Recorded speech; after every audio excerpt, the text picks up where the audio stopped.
एक समय की बात है, एक दूर के राज्य में सिंड्रेला नाम की एक दयालु और सुंदर लड़की रहती थी।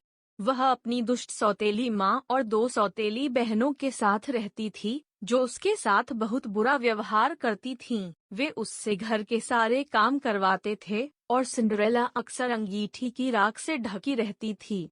इसलिए उसे सिंड्रेला उपनाम दिया गया। एक दिन राजा ने शाही महल में एक भव्य गेंद की घोषणा की। सिंड्रेला सहित राज्य की प्रत्येक युवती को आमंत्रित किया गया था। उसकी सौतेली बहनें बहुत खुश हुईं और उन्होंने सिंड्रेला से गेंद के लिए तैयार होने में उनकी मदद करने की मांग की। उन्होंने उसे ताना मारते हुए कहा कि वह इसमें शामिल नहीं हो सकती क्योंकि उसके पास पहनने के लिए कुछ नहीं है। जैसे ही गेंद का दिन नजदीक आया, सिंड्रेला की सौतेली माँ और सौतेली बहनें उसे रोते हुए छोड़कर महल के लिए रवाना हो गईं। सिंड्रेला का दिल टूट गया था, लेकिन उसकी निराशा ने उसकी परी गॉडमदर का ध्यान आकर्षित किया।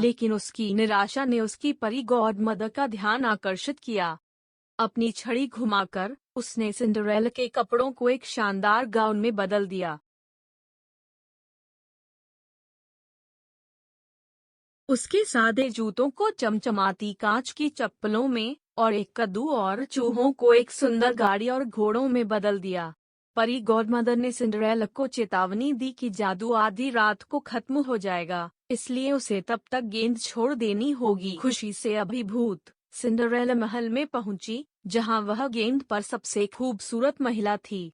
राजकुमार, जो अन्य मेहमानों के प्रति उदासीन महसूस कर रहा था, तुरंत उसकी सुंदरता और अनुग्रह से मोहित हो गया। सिंड्रेला और राजकुमार ने पूरी रात नृत्य किया और उन्हें प्यार हो गया। हालांकि जैसे ही घड़ी में आधी रात हुई, सिंड्रेला को अपनी परी गॉडमदर की चेतावनी याद आ गई। वह भव्य सीढ़ी पर एक कांच की चप्पल छोड़कर महल से भाग गई।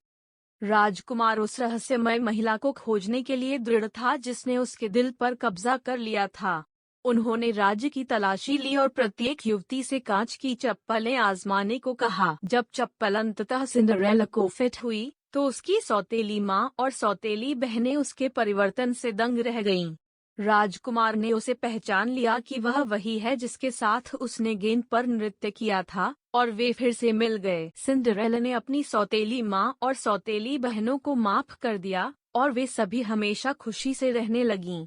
उसने राजकुमार से शादी की और उन्होंने दयालुता और निष्पक्षता के साथ राज्य पर शासन किया। और इसलिए सिंड्रेला की क्लासिक कहानी हमें अच्छाई, दयालुता की स्थायी शक्ति और इस विश्वास के बारे में सिखाती है कि सपने सच हो सकते हैं, चाहे किसी की शुरुआत कितनी भी विनम्र क्यों न हो।